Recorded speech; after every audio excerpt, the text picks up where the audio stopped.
Have you ever come across someone who pulls you in deeply, yet leaves you feeling uncertain at the same time? Someone who looks at you in a way that feels meaningful, but then somehow disappears as if you never mattered. Stay with this until the end, because what you're about to understand can completely change how you interpret this kind of connection. Not just emotionally, but mentally too. You don't just feel better after this. You start seeing what was actually going on within you and within them. Because what you're experiencing is not simple confusion. It runs deeper than that. It usually begins in a very subtle way. At first, everything feels aligned, natural, almost effortless. There's a pull that doesn't make logical sense, but it's strong. Conversations feel easy, emotions feel amplified. You feel noticed, understood, even emotionally met in a way that might feel rare. For a moment, it seems like something real is forming. Then, without a clear reason, something changes. They start to withdraw. Not in an obvious or dramatic way, but in small shifts that are hard to define. Replies take longer. The energy feels different. The warmth you once felt slowly fades into distance. And now, you're left trying to figure out what happened, what changed, and what you might have done wrong. Your mind goes into overdrive. You replay conversations. You analyze your words, your timing, your tone. You try to find a moment where things went off track, but nothing ever feels clear enough to explain the shift. And that's where the real pain begins. Not because something clearly ended, but because it didn't. There is no direct rejection, no honest closure, just distance, just silence. And that kind of ending is difficult for the mind to process. When something ends clearly, your mind can accept it. It can grieve, release, and slowly move forward. But when things stay unresolved, your thoughts stay attached. You keep searching for meaning in something that no longer gives you answers. Soon, questions start building inside you. Did they ever truly care? Was any of it real? Why does it feel so intense for me when it seems so effortless for them to walk away? Without realizing it, your sense of value starts becoming connected to their behavior. When they come closer, you feel chosen. When they pull back, you feel abandoned. This emotional fluctuation is not random or a sign of weakness. It is actually how the human nervous system responds to inconsistency, because inconsistency creates a powerful psychological loop. When attention is given and then suddenly removed, the brain doesn't let go easily. It starts craving resolution. It starts chasing the feeling of relief. And over time, it becomes less about the person and more about the emotional highs they create. That is why detachment feels so difficult here. Not because the connection is stable, but because it is unpredictable. But there is another layer most people never see clearly. People with avoidant patterns don't experience closeness the same way. Emotional intimacy for them can trigger discomfort rather than safety. It is not that they feel nothing. It is that they can feel too much, too fast, without knowing how to hold it. So when connection deepens, something inside them activates fear. Fear of losing independence. Fear of emotional dependence. Fear of being overwhelmed by vulnerability. And instead of leaning in, they step back. Not because you are lacking something, not because the connection is false, but because emotional closeness itself feels like pressure to them. And this is where the mismatch begins. For you, love means moving closer. For them, emotional intensity can mean the need to create space. So while you are trying to build connection, they are trying to regulate distance. This creates a cycle that repeats itself without resolution. You reach, they retreat. You invest more, they withdraw further. And slowly, without noticing it, you begin to lose focus on yourself. Your emotional world starts revolving around their reactions. You wait for replies. You read between the lines. You hold on tightly to small moments of warmth because they feel rare and meaningful. Yet somewhere inside, you already sense the imbalance. But letting go feels difficult because the version of them you met in the beginning still exists in your mind. That version felt real, open, and emotionally present, and your mind keeps hoping it will return. If it felt that real once, it should feel that real again. But the uncomfortable truth is this: not every strong emotional connection is meant to be stable or reciprocal. Some connections enter your life not to stay, but to reveal patterns within you. To expose how you attach, how you chase, how you interpret inconsistency as meaning. These experiences are not always peaceful. They can feel intense, confusing, even destabilizing. But they bring awareness. They show you how easily your emotional balance can shift when someone else becomes the center of your attention. And once that awareness begins to form, something inside you starts to change. You stop assuming it is all your fault. You stop over-explaining your worth.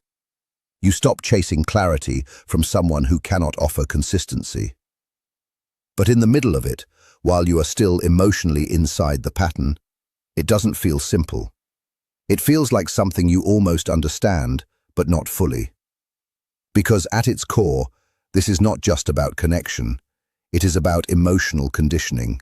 It is about attachment patterns, and it is about understanding why certain dynamics pull you in so deeply, even when they don't bring you peace. This is about two different ways of experiencing connection colliding with each other. And if this isn't understood, the same cycle tends to repeat itself again and again. But once it becomes clear, you don't just start seeing them differently, you start seeing yourself differently too. And that's where real change begins. So why is it that no matter how many times you decide to move on, something inside you still finds its way back? You tell yourself it's over. You choose to focus on your own life. You distract your mind. You create distance. You try to reset everything internally, believing this time it will finally be different. But just when you start feeling a bit stronger, they reappear. A message, a reaction, a small sign of presence. And suddenly, everything you tried to rebuild inside yourself starts to shake again.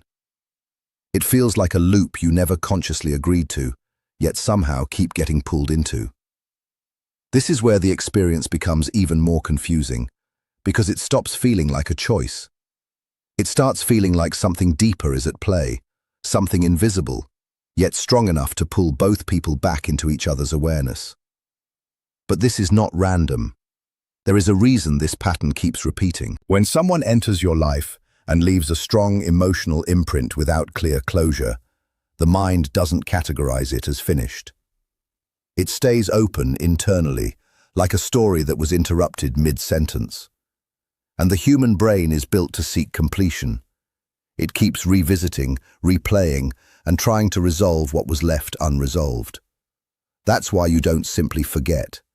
Even in silence, a part of you stays connected. Now add inconsistency into that same dynamic. Moments of attention followed by withdrawal, warmth followed by distance, presence followed by silence.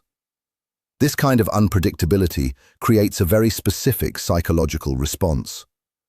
The brain begins to associate that person with emotional reward, but in an unstable pattern.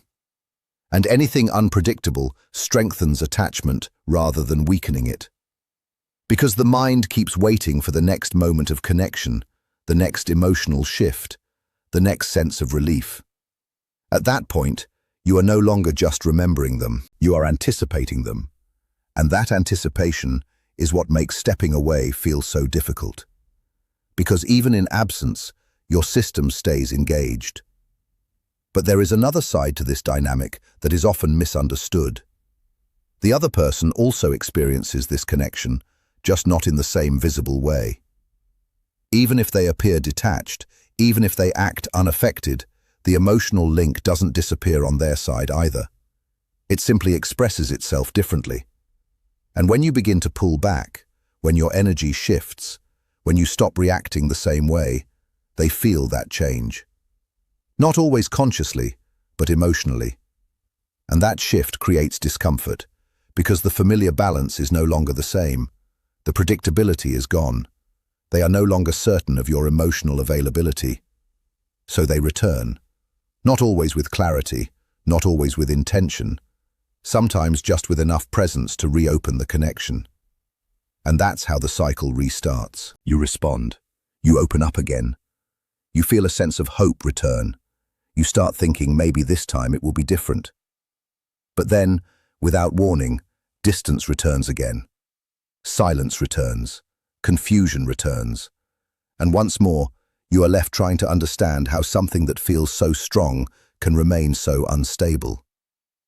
This is where self-doubt often begins to grow. People start questioning themselves. Maybe I'm too emotional. Maybe I expect too much. Maybe I'm the problem.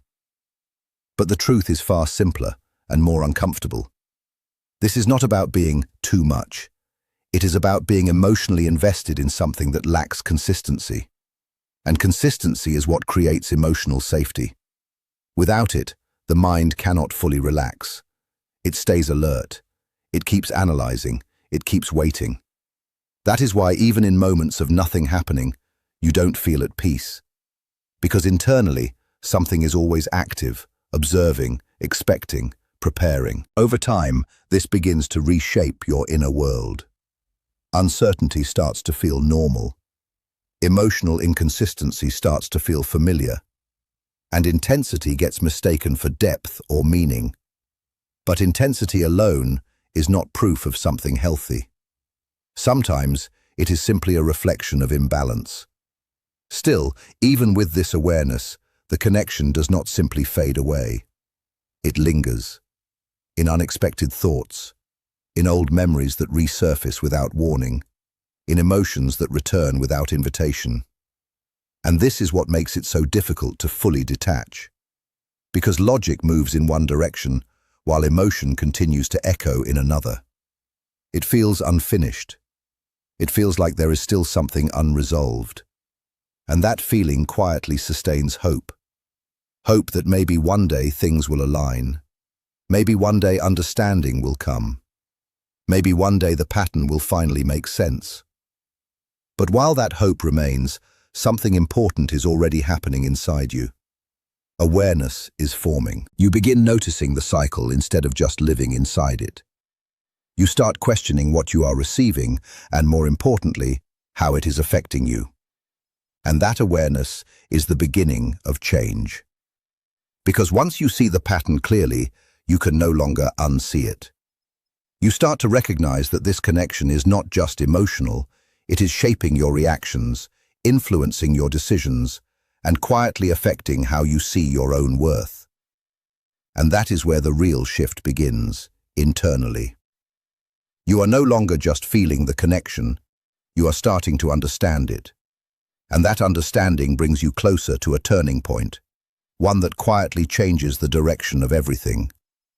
It is the moment where you stop reacting on autopilot, the moment you pause instead of rushing, the moment you ask yourself a different question, not, why are they like this? But, why am I allowing this to continue? And that one shift in questioning changes everything, because now the focus is no longer on getting answers from them. It turns inward, towards something you've been avoiding, towards something more uncomfortable, but also more important, yourself. This is where the real transformation begins, not in the connection, but in the awareness of how you've been participating in it. And this is the stage where people either lose themselves completely or start finding who they actually are beneath the pattern. Once that question takes root, your direction changes. You stop trying to decode their behavior and start observing your own. At first, it doesn't feel empowering. It feels unsettling, because you begin to notice what was always there, but easy to ignore. How much effort you were putting in, how often you were adjusting your emotions, how many times you stayed quiet just to keep things from slipping away. And slowly, a truth rises that is hard to avoid. You weren't just experiencing the connection, you were carrying it. You were holding something that was never balanced from the beginning. And that realization doesn't arrive with comfort. it arrives with weight. Because now, you can no longer rewrite the story in your mind to make it feel equal. You can no longer believe that if you just tried a little harder, it would eventually stabilize.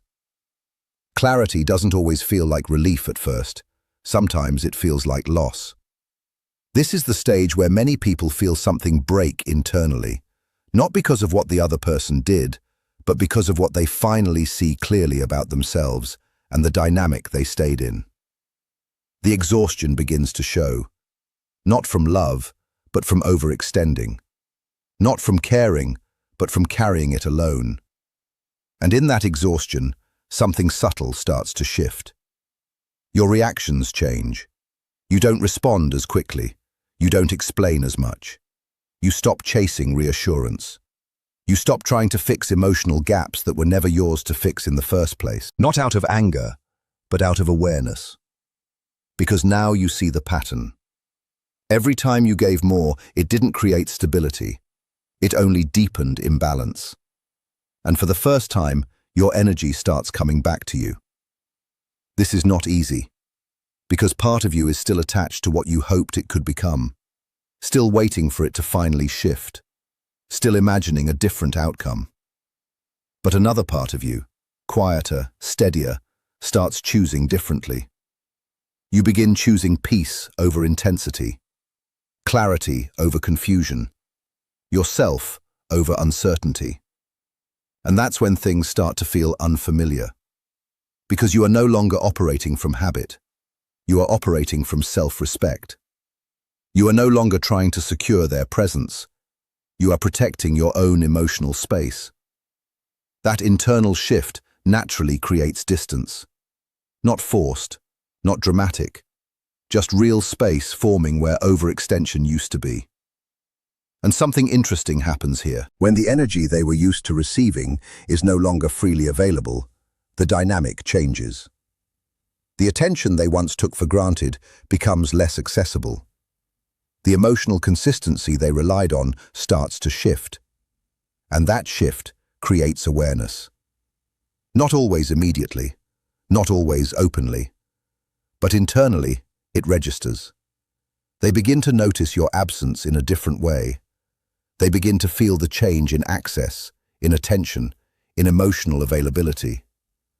And that feeling is uncomfortable. Because now the dynamic is no longer predictable. The control they were used to, whether intentional or not, starts to dissolve. You are no longer chasing, no longer waiting, no longer proving. And this version of you is unfamiliar to them.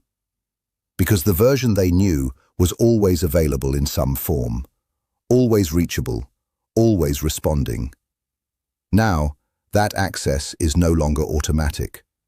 And this creates reflection on their side, whether they show it or not. But this is also the point where many people lose themselves again. Because the moment they sense change, they rush back into old patterns. They reopen access too quickly. They return to the same emotional position they just started stepping out of. And the cycle repeats. But if you stay grounded in what you've now seen, if you hold on to your awareness instead of your impulse, something different begins to develop. You become more stable within yourself. You are no longer dependent on their behavior to regulate your emotional state. You are no longer measuring your worth through their attention or distance. And that stability changes everything. You stop being impressed by temporary warmth. You stop accepting inconsistency as something meaningful.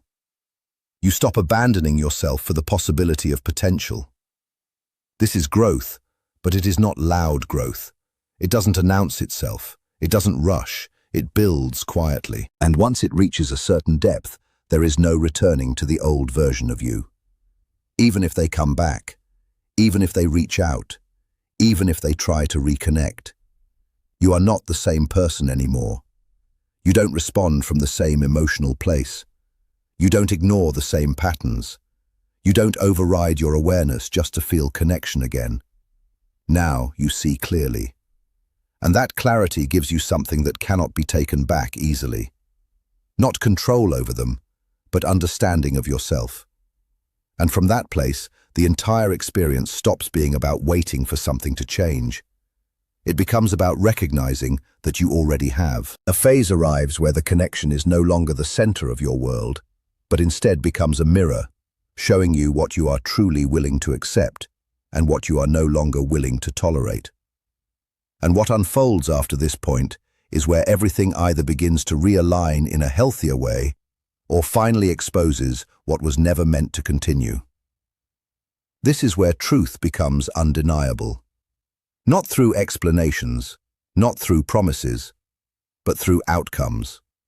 Because once you reach a certain level of inner stability, something shifts in how you perceive everything. The noise quiets down. Overthinking loses its grip. Emotional guessing starts to fade. The need to interpret every small detail slowly disappears. And for the first time, reality starts speaking in a language that feels direct. At this stage, something very simple begins to happen. One of two directions always unfolds. Not sometimes, not maybe, but consistently. Either they rise to meet you, or they disappear from your space. There is no middle ground anymore because you are no longer engaging from need. You are no longer trying to earn clarity, attention, or consistency. You are standing in self-respect, and that changes the entire dynamic. If there is something real beneath the inconsistency, if there is depth beyond the confusion, then your internal shift naturally demands a response. Not because you are forcing it, but because the old pattern can no longer survive in the same way. They can no longer access you casually. They can no longer offer minimal effort and still maintain emotional closeness. They can no longer rely on your constant availability without showing up with something stable in return. And that creates a different kind of pressure. Not something you apply to them, but something they feel within themselves. Because now, they are faced with something they avoided before. A choice. Step forward with clarity, or slowly lose access to the connection they took for granted. And this is where real change becomes possible. Not through persuasion, not through patience, but through your withdrawal from what no longer aligns with your emotional truth. If growth is possible for them, something begins to shift internally. They start to notice their own patterns more clearly. They begin to reflect instead of react. They begin to feel the weight of your absence in a way they never allowed themselves to before. And over time, their behavior may begin to change, becoming more consistent, more present, more intentional. Not perfect, not instant, but different enough to recognize. Because now they understand something they didn't understand before. You are no longer guaranteed. And that realization can awaken awareness in them that was previously dormant. But the most important shift happens within you. Even if they return differently, you are no longer the same person who once waited, overthought, or tolerated uncertainty. You don't fall back into old emotional patterns. You don't ignore what you've seen. You don't confuse progress with potential. You respond from awareness, not hope. And that creates a completely different kind of connection, if connection continues at all. One that is no longer built on confusion or emotional instability, but on clarity and mutual effort. One that is no longer driven by highs and lows, but grounded in consistency and emotional responsibility. And if both sides truly meet at that level, then something real can begin. Not the imagined version from the beginning, but something more mature, something shaped by self-awareness, growth, and emotional honesty. But if that shift does not happen, if they remain unchanged, if the same patterns continue, then the second outcome naturally unfolds, and it is not painful in the same way it once would have been. It becomes clear. You let go, not out of frustration, not out of emotional collapse, but out of understanding. Because you finally see the situation without distortion. You see that connection alone is not enough, that feeling without consistency leads nowhere, that potential without action keeps you stuck in cycles that don't evolve. And that realization doesn't break you. It frees you. There is no more waiting for change, no more searching for signs, no more emotional dependence on what could happen. You move forward with clarity, grounded in what is real, not what is hoped for. And in both outcomes, something powerful becomes true. You are no longer losing yourself. If they grow, you meet them as someone whole. If they don't, you walk away as someone still whole. There is no loss anymore, only progression. Because what once felt like confusion was actually a process of awakening. A process that was never just about them, but about you learning to stop confusing intensity with love, attention with consistency, and potential with reality. And once that lesson settles in, everything changes. Not just this connection, but every connection that follows. You no longer chase emotional highs. You look for stability. You no longer abandon yourself to keep someone close. You choose yourself, even when it means letting go. And that is where true alignment begins. Because what is meant for you does not require you to lose yourself to hold on to it. It meets you where you are, clear, steady, and no longer willing to chase what cannot meet you in return.